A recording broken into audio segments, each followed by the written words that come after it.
सभी के लोगों के जाति धर्म के छूते हुए भोजन को कर सकता हूं, करता हूं, सबको कभी याद भेज, मेरा धर्म कभी नष्ट नहीं हुआ, सफाई शुद्धता को महत्व देता हूं।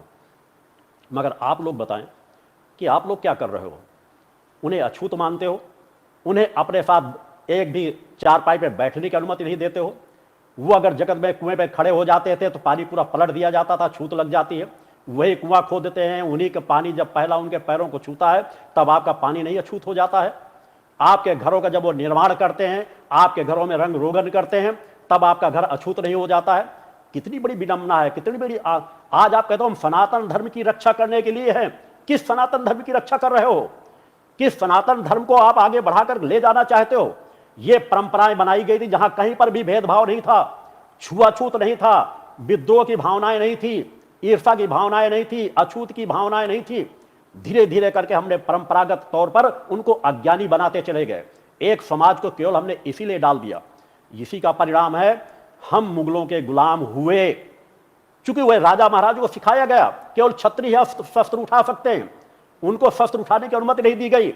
अगर हमने जिस तरह अपने पूरे शरीर का आप उपयोग करते हो, हाथ पैर मस्तिष्क पेट वक्षस्थल का, अगर उनको भी उस तरह शस्त्र विद्या का ज्ञान कराया गया होता तो मेरा मानना है समाज का जो मेहनती वर्ग होता है, जिसे आप निचले वर्ग का अछूत मानते हो, उनके पास ज्यादा ताकत थी, उनके पास ज्यादा सामर्थ्य थी। उनके बीच से अनेकों योद्धा खड़े हो जाते, जो एक एक योद्धा हजारों हजारों पर भारी पड़ता। मगर आप लोगों ने तब भी उस चीज पर विचार नहीं किया, और उसका परिणाम था मुगलों की गुलामी, फिर अंग्रेजों की गुलामी। और आज भी वक्त है, आज हम आजाद हैं, हमें सोचने समझने का मौका है, पढ़ा लिखा समाज है। आज आवश्यकता है कि आप इस बिंदु पर विचार न करें कि आज जिस तरह से अगर आज सोचा जा रहा है कि कौन क्या कह रहा है, इस पर भूल जाइए। मैं ये कह दूं, हमें प्रायश्चित करने का यही सबसे ज्यादा उत्तम अवसर है।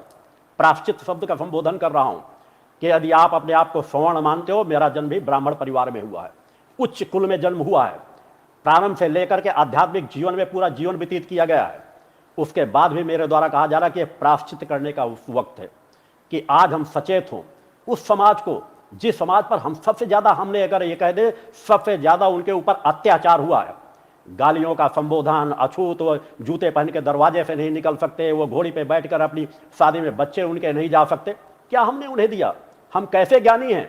ब्राह्मण वह होता है जो सबको अपने हृदय में आत्मसात कर सके, अपने ब्राह्मणत्व के ज्ञान से सब लोगों को ज्ञान देकर के ऊपर ऊंचा उठा सके। यदि वह शुद्धता सफाई से रहता है तो दूसरों की शुद्धता सफाई का ज्ञान उन्हें प्रदान कर सके। आप कहते हो सुअर पालते हैं, सुअर पालने का काम आप लोगों ने कराया, अपराधी आप हो। जो आप सनातन धर्म के रक्षक अपने आप को कहते हो, उन्हें क्यों नहीं अच्छा कार्य दिया गया? वह भी प्रशासनिक अधिकारी होते, उन्हें भी व्यवसाय का कार्य सिखाया गया होता, तो उन्हें सुअर पालने की क्या आवश्यकता पड़ती? और सुअर पाल करके आप लोगों के घरों की गंदगी ही साफ कराते रहे हैं। नहीं, आप लोगों के घर बदबू से भर चुके होते। उस समाज को, जो समाज सबसे ज्यादा सेवा करता रहा, उस समाज को जिसे हृदय से लगाना चाहिए, जिस समाज को अपने पास सम्मान से बिठाना चाहिए, यह सामान्य अत्याचार नहीं हुआ। आज अगर विरोध उस समाज के द्वारा किया जा रहा है तो उसको सुनने की भी कुछ क्षमता रखो। सनातन धर्म में हम आज एक बहुत बड़े समाज को काटते चले जा रहे हैं। आज कहा जा रहा है लोग धर्म परिवर्तन कर रहे हैं। धर्म परिवर्तन करने के लिए हमने उन्हें बाध्य कर दिया है।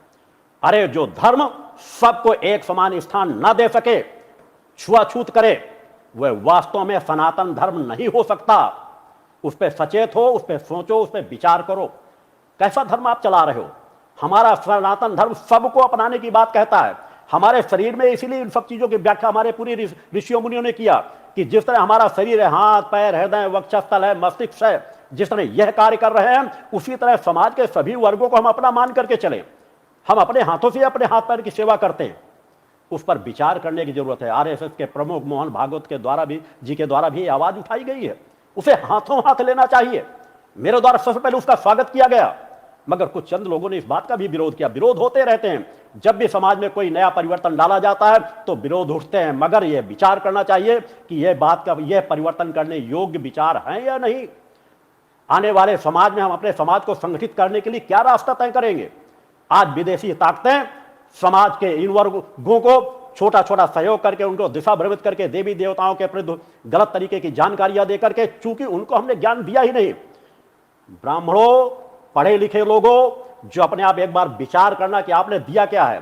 यही संकल्प कराते हो ना कि वेदों का ज्ञान इन कास्टों को नहीं देना, तो वो कास्ट यदि आपको आज गालियां दे रहे हैं तो कुछ गलत नहीं कर रहे हो।